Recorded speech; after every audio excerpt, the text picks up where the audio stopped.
Hello everyone and welcome to Scuba Travel and Adventure. In this footage I will rewind about 7 years back when I started my motorcycle riding, and that's going back to the 2013, about 7 years back.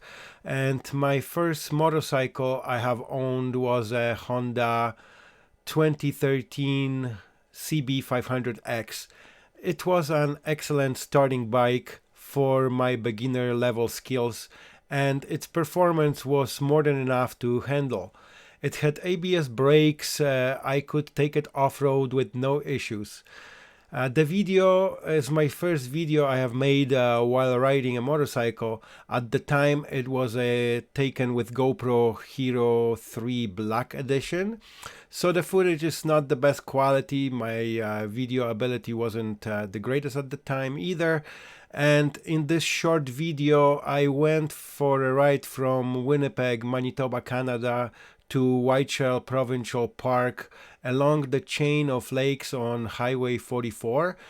The motorcycle treated me well for 3 years, and after relocating to Calgary, Alberta, I took that motorcycle for a longer trip to British Columbia.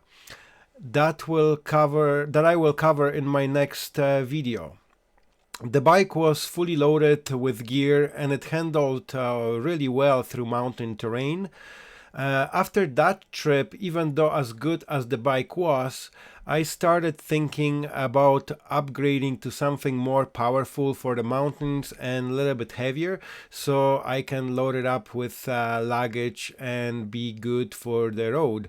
That's where I pulled the plug and sold my CB500X and bought my current motorcycle, that is Honda Africa Twin CRF 1000 manual transmission.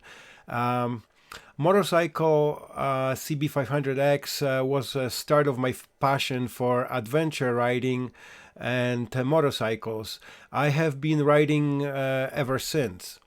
If you like the video, please hit that like button, subscribe, and don't forget about the little notification bell on the bottom right corner to get updated on future content. Thank you for watching and ride safe wherever you are.